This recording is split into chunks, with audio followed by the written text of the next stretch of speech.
Bu şekilde. Şuraya. Hadi kaldırıyoruz.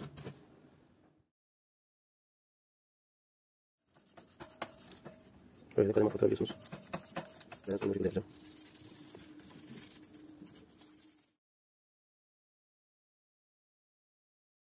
Herkese merhabalar arkadaşlar. Bugün sizlerle kış aylarında uzun süre bu bisikletlerimizi kullanmıyoruz. Ve bunların ister istemez bir bakım gerektiriyor. Bazı yerlerin temizlenmesi, bazı yerlerinin yağlanması ve bazı yerlerinin tekrar ayarlanması gerekiyor. Bunları göstermeye çalışacağım. Bendeki elektrikli bisiklet olduğundan dolayı ekstradan da elektrikli bisikletlerde neler yapmamız gerekiyor bunları da göstermeye çalışacağım. Zaten elektrikli bisiklet de olsa, normal bisikletimiz de olsa ikisinde de temel yapılması gereken şeyler var. Mesela tekerlerimiz. Mesela buradaki görüyorsunuz yağ kalmamış. Hem dişlide hem zincirde yağımız kalmamış. Bu özellikle tekerin iç kısımları şuradan ya da şuradaki kısımları, bunların tek tek temizlenmesi, vites ayarlarının ya da ki buradaki vites ayarlarının nasıl yapılması gerektiğini bu videomuzda göstermeye çalışacağız. Şimdi sıra sıra nelerin yapılması gerektiğine değinelim ve temizliklerimizi yapalım. Öncelikle ön tekerimizin dönem mekanizması bu göbekten olduğundan dolayı bu kısımları böyle bir diş fırçasıyla temizleyeceğiz. Sonra ise buraları yağlayacağız. Hem burayı hem sağını hem de solunu aynı şekilde temizlememiz lazım. Şöyle şurayı biraz temizleyeyim. Sonra göstereyim aradaki farkı.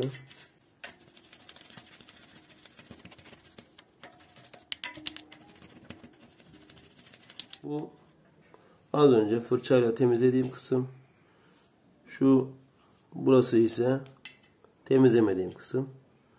Gördüğünüz gibi tozlu olan kısmı fırçayla düzgün bir şekilde, aynı şekilde her tarafı eşit bir şekilde temizleyeceğiz. Ve sonra bu kısmı yağlayacağız. Nereleri yağlamamız lazım? Öncelikle bu göbek, sonra diğer taraf, sonra bisikletimizin bu pedal kısmı, sonra da arka tekerimizin yine göbek kısmı. Bunları temizleyip yağlamamız lazım. Şimdi bunların hepsini tek tek yapalım.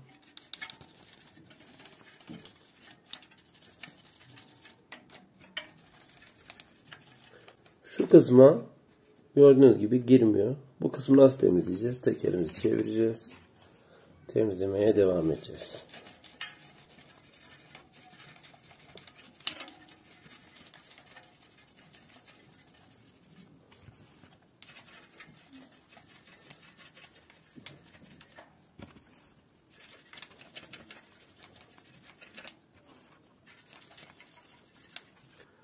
Burası temizlendi. Sonra diğer tarafını temizleyeceğim. Sonra bu iki tarafı da yağlayacağız. Evet, bu kısmı temizlemek biraz daha zor olacak. Çünkü burada şuraları da temizleyelim. Çünkü burası gördüğünüz gibi şurada kesinlikle çalışma yerimiz yok. Şu kısımdan döndüre döndüre temizleyeceğiz.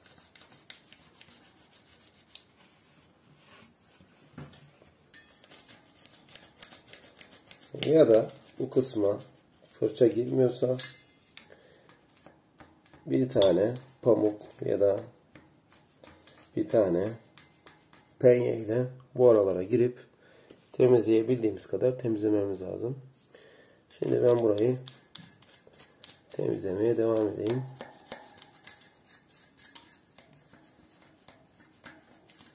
Fırçamız zor giriyor. Peki orayı nasıl temizleyeceğiz? Burada ıslak mendilimizin kurumuş parçasını buradan göndereceğiz. Diğer taraftan çekiştirerek bunu temizleyeceğiz. Ya da bunu şuraya şu şekilde takıp çevirin. Evet, geldi buraya.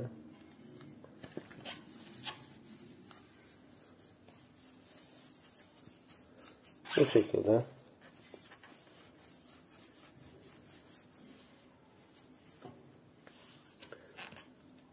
Gördüğünüz gibi orası da tertemiz oldu. Yerde de görüyorsunuz temizliğimizin en net göstergesi. Şimdi bu kısımları yağlayacağız. Neyle yağlayacağız? Göstereyim. Böyle bir makine yağımız var. Göstereyim. Bununla da yağlayabilirsiniz. Burada bir tıpamız var. Bunu çıkaracağız. İşimiz bittikten sonra bu tekrar tıpayı kullanırız. Başına takarsak dökülme gibi durumla karşı karşıya kalmayız. Sonra boğazımızı kapatıyoruz. Ve şuraya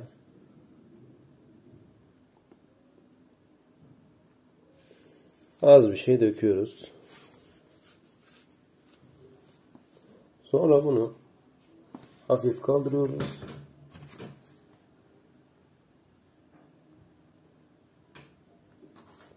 Bu şekilde tekerimizin yemesini sağlıyoruz. Hatta bunu bisikletimizi yan yatırıp bunu da yine aynı şekilde döndürebiliriz. İç kısımlara girebilmesi için. Temizliğimiz ve yağlamamız bu şekilde. Şimdi diğer bir hususa gelelim. Diğer bir ayar ise yine bisikletimizi hafif yerden kaldıracağız. Bu şekilde döndüreceğiz.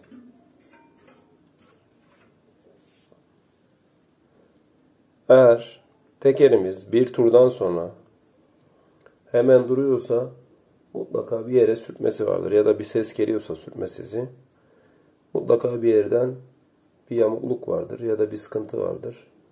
Bunu gidermemiz lazım. Bunun tespitini yapmanız lazım. Şu an gördüğünüz gibi bisiklet yani çok yavaş da çevirmeme rağmen hala güzel bir şekilde dönüyor. Bir sıkıntı yok. Sonra burada fren ayarı yapmamız lazım. Eğer freniniz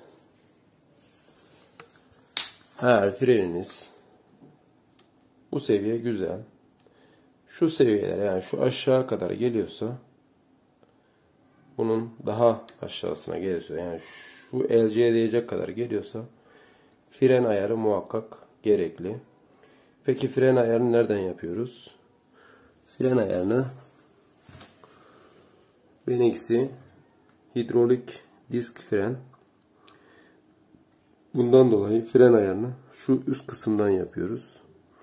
Mekanik disk frenlerde ise şu arka kısımda alyan anahtarıyla ittirme yani onun şunun gibi bir vidası oluyor. Alyan ama buradaki yıldız. Onu çevirerek oradaki balatayı ön tarafa doğru ittiriyor ve aradaki mesafe daralıyor. Peki hidrolik disk frenlerde nasıl yapacağız? Gördüğünüz gibi şurada. Gördüğünüz gibi burada yine alyanı da göstereyim. Evet şu üst kısımda muhakkak herkese şöyle bir alyan anahtarı tavsiye ederim. Böyle bir düz uç, yıldız, alyan. Alyanın 4 çeşidi var. Bunun 5 çeşitli olanı da var. Onu da tavsiye ederim. Hatta bende eksik olan şöyle çoklu yıldız anahtar eksik. Eğer öyle bir anahtar takımınız olursa da ondan almanızı tavsiye ederim.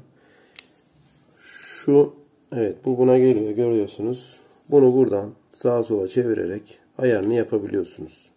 Şu an benimkinin ayarı iyi olduğu için bunu ayarlamayacağım. Bunu öne doğru, sağa doğru, sola doğru çevirerek onun yumuşaklığını ya da sertliğini ayarlayabilirsiniz.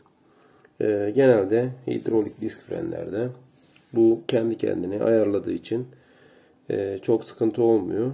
Ama ayarı bozuksa onu da buradan yapabilirsiniz. Eğer balatanız bittiyse de şuradaki pimi çekip buradaki vidaları söküp bunu çıkararak onu balataların değişimini yapabilirsiniz. Bunun için de ayrı bir video çekerim.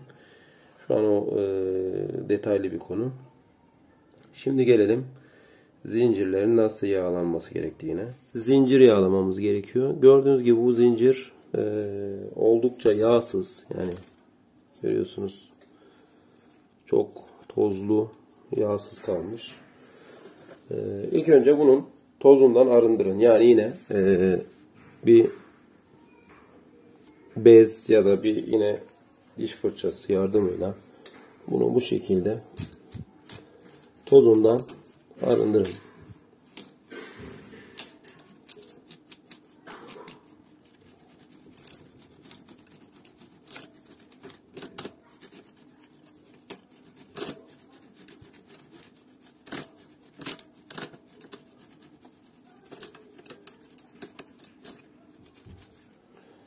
Evet, bu şekilde tozundan arındırdık. Şimdi yağlamaya geçelim. Peki zincir nasıl yağlanır? Zincirin üzerine direkt bunu da dökebilirsiniz. Ama bu şekilde çok yağ harcarsınız ve her tarafa eşit dağıtamayabilirsiniz. Ondan dolayı şuraya biraz döküp zincirlerinizi bu şekilde de yağlayabilirsiniz. İkinci bir yöntemimiz var, onu da göstereceğim. Evet, gördüğünüz gibi burada homojen bir şekilde dağılıyor. Ya da yine bir tane bez yardımıyla ya da ıslak mendil bunun üzerine biraz dökersiniz ve bu şekilde yağlayabilirsiniz ya da üstten. Ama en güzeli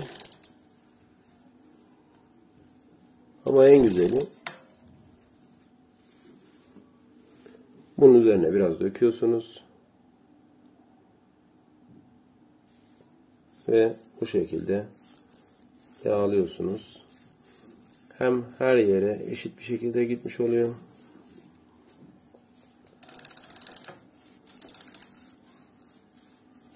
Hem de yağınız boşa gitmemiş oluyor fazlasıyla.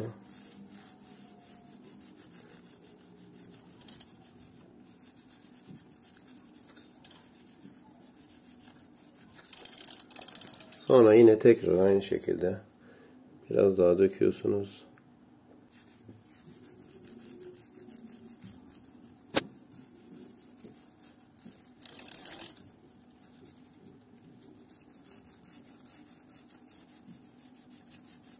Bu yağlamayı muhakkak zincirdeki o tozu, kiri aldıktan sonra yapın. Yoksa ne olmuş olacak? Buradaki tozun üzerine yağ dökmüş olacaksınız. Orada bir kir tabakası oluşacak bu sefer. Yağın da etkisiyle. Orada bir kir tabakası birikmiş olacak. Bu da yine bisikletinize, yani kısa vadede değil ama uzun vadede etkileyecektir performansını. Yani yaklaşık 3-5 dakikada bisikletinizin zincirini bu şekilde yağlamış oluyorsunuz tamamen. Evet, bu kısım bitti. Bir de diğer kısım var, arka dişli. Bunun da yine temizlenip yağlanması lazım. Gösterelim. Yani burada da görüyorsunuz kir çok. Bunu da bu şekilde şöyle alalım.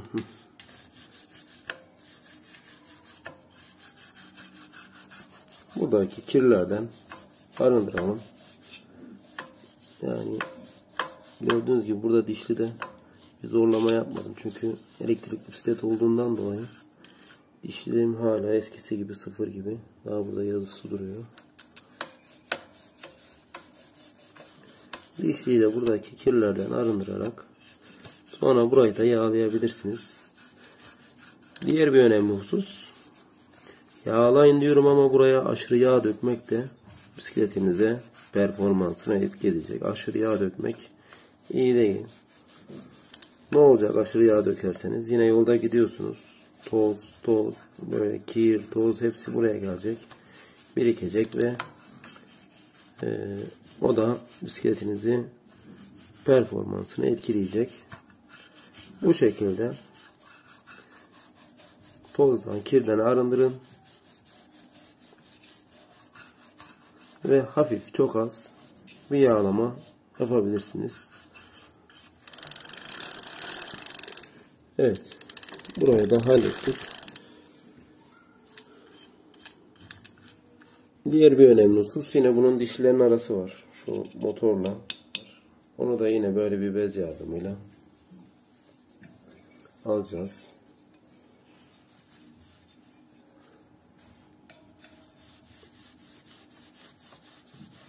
Burayı da yine bu şekilde yağlayacağız. Sileceğiz. Sonra burayı da yağlamamız lazım.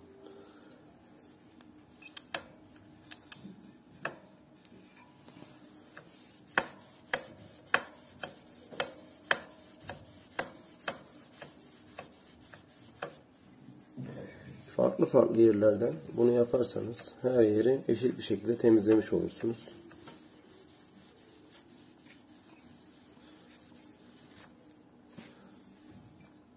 Çok net gözükmese de oradaki parlaklığı görüyorsunuz. Temizliğinizi bu şekilde yapabilirsiniz. Şu kısımlarınızda yine temizlerseniz bisikletiniz güzel görünmüş olur. Orayı yağlarken de bisikletimizi şuraya yağımızı dökeceğiz ve bisikletimizi hafif yan yatıracağız. Evet, bu şekilde bunu yan yatırıp bu şekilde yağı yedirebiliriz.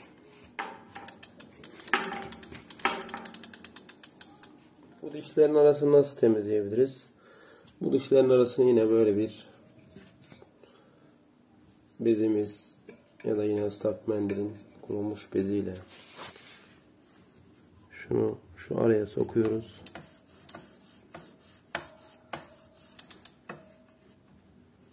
Böyle de kademe atlattırabiliyorsunuz.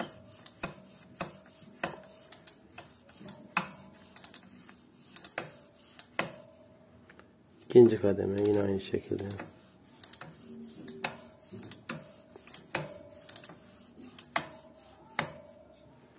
Bu şekilde bütün temizliğinizi yapabilirsiniz.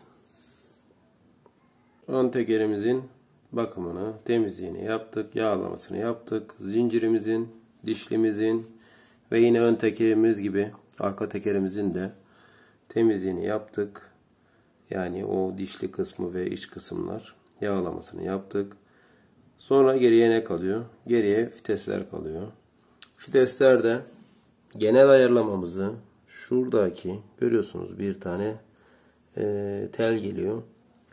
Bu tel kabloyla genel ayarlamamızı, yani bunun ayarını yapıyoruz. İnce ayarlamayı şurada ve burada vidalarımız var. Bunları gevşeterek ya da sıkarak ince ayarlarımızı yapıyoruz. Yani fites en üst kata kadar çıkmıyorsa, en üstteki kadar çıkmıyorsa buradan ince ayarlarımızı yapabiliriz. Şunu ya da bunu, fitesten fitese değişiyor, ondan dolayı yani size şunu kesinlikle yapın demiyorum. Burada 2 tane vidamız var. Bu 2 vida ve konum olarak da şuradaki vidamız. Bunlarla ayarlama yapabiliyorsunuz. Bunları çevirerek siz de mantık yürüterek bunların ne işe yaradığını bulabilirsiniz. Dediğim gibi fitesten fitese, markadan markaya değiştiğinden dolayı şu an bu konuya girmeyeceğim. Buna özel yine video çekeceğim. Bir de ön fitesimiz var. Ön viteste ne yapacağız? Yine ön viteste de genel ayarlarımızı şurada kablomuz geliyor.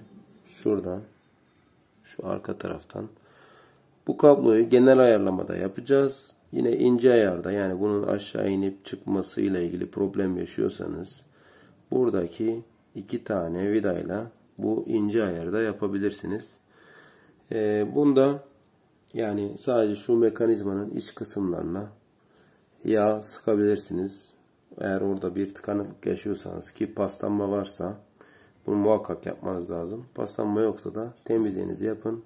Çok az bir yağlamayla bunların da geçişlerini rahatça yaptırmış olmuş olacaksınız.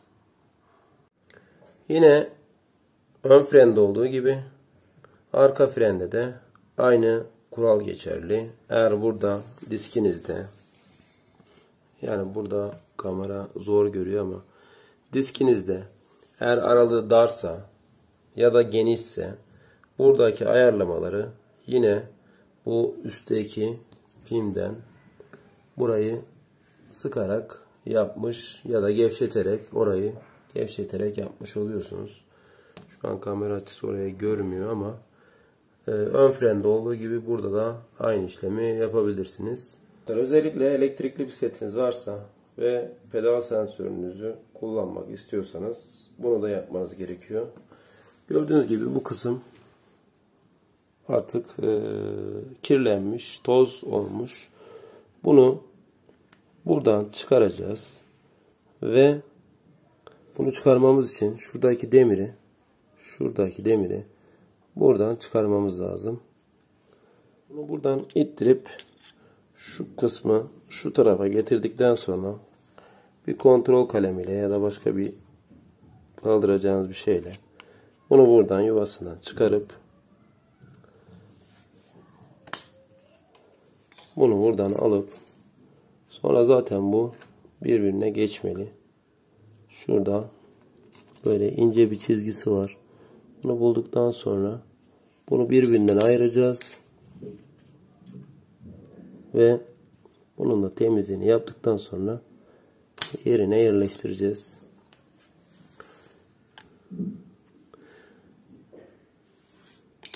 Görüyorsunuz arka taraf kirlenmiş, paslanmış. Bunların hepsini temizliğini yapacağız. Tekrar yerine takacağız. Şu mıknatısların ortaya çıkması lazım. Görüyorsunuz onlar kaybolmuş artık. Tozdan, kirden.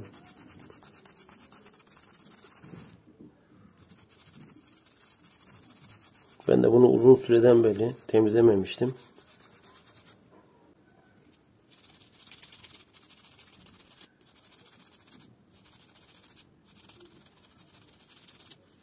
İkincisini de aynı şekilde.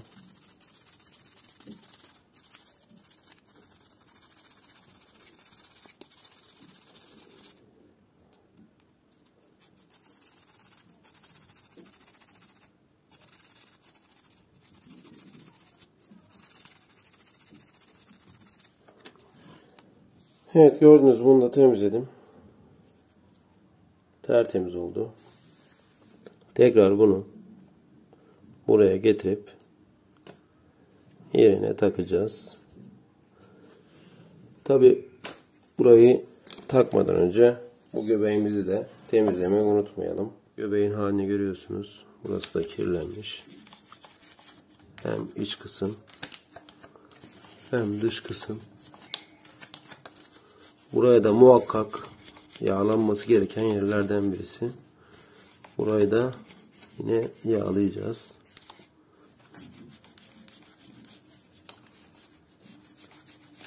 Buraya az bir şey dökeceğiz.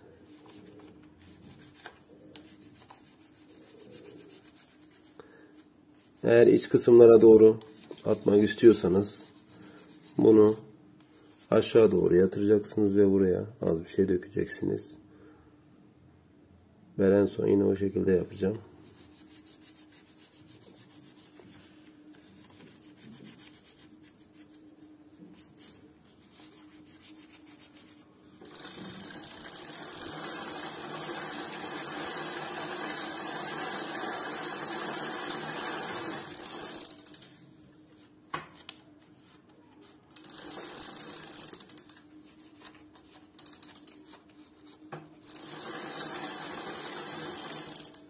Bunun iç kısmında da bilye olduğundan dolayı yine onu da göstereyim. Bunu yatıralım. Ve yağımızdan az bir şey bu kısma dökeceğiz. Çok fazla dökmeyeceğiz yine. Az bir şey. Gördüğünüz gibi. Şu an. Sonra bunu yine şu ön kısımlar öne gelecek şekilde yerine takmamız lazım.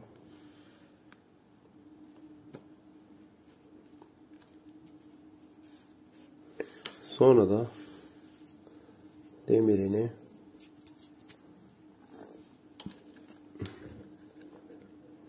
öncelikle şu ilk tarafı oturtuyorum.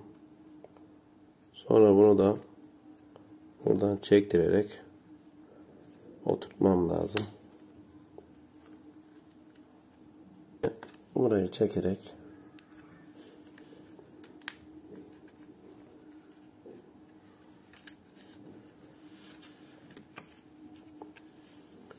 evet, bu şekilde oturtturduk.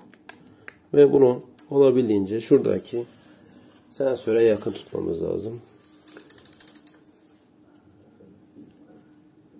Paralel oturtturup oturtturmadığımızı kontrol ediyorum. Evet, şu an iyi. Temel bakımları söyledim. 1. Lastiklerin göbekleri, yani jantın göbeği. 2. Pedal göbeğimiz. 3. Frenler. 4. Vitesler. Bunların bakımı bu şekilde. Ayrıca elektrikli bisikleti olanlar için pedal sensörünün nasıl temizleneceği, nasıl bakılacağı, eğer imkanınız varsa bataryanızın durumunu öğrenmek istiyorsanız şöyle bir ölçüm aleti muhakkak olması lazım. Pil ölçüm aleti. Bunu V200 ya da V600 olabilir ama V200 idealdir. Buna getiriyorsunuz. Hatta onu da göstereyim. Varsa tabii bu. Kimsede olmayabilir ama bende var. Ben de ölçümünü bu şekilde yapıyorum. Bunun da göstereyim bari. Bataryamızı çıkardık. Şuradan ölçüm aletini de alayım. Bunu burada 200 V200 yazan kısma getiriyoruz. Artı ucunu buradaki artı kısmına, buradaki eksiği de eksine getirdikten sonra şunu da şuraya koyayım. Diğer gözüküyor, evet. 54, 53, 54.2, 54. Tabii bu tam dolu da bu ölçümü, yani tam doldurduktan sonra bu ölçümü alıyorsanız bataryanızın sağlık durumu iyidir. Yani kullanabilirsiniz. Burada 2 tane artı 2 tane eksi var. Fark etmiyor. İster buna değdirin, İster buna değdirin. İsterseniz yönleri de farklı olabilir. Aynısına değdirmeyin, yeterli. Bu sefer eksi olarak çıkacak. Eğer 54 ise bataryanızın durumu iyidir. Kullanabilirsiniz. Eğer 54'ün altı, yani 52, 50 yani 52'den aşağıysa artık ömrü yavaşlamış demektir. Özellikle 48'in altıysa bataryanızın ömrü bitmiş demektir. Bu 48 volt olduğu için bunu söylüyorum. 24 voltlarda fazla, 36 voltlarda bu değerler farklı. Yani 36 voltun altında olursa o batarya da ölmüş demektir. 24 voltsa 24 voltun altı olan batarya da ölmüş demektir. Bu 48 volt. 48 voltun altında ise bu batarya da ölmüş demektir.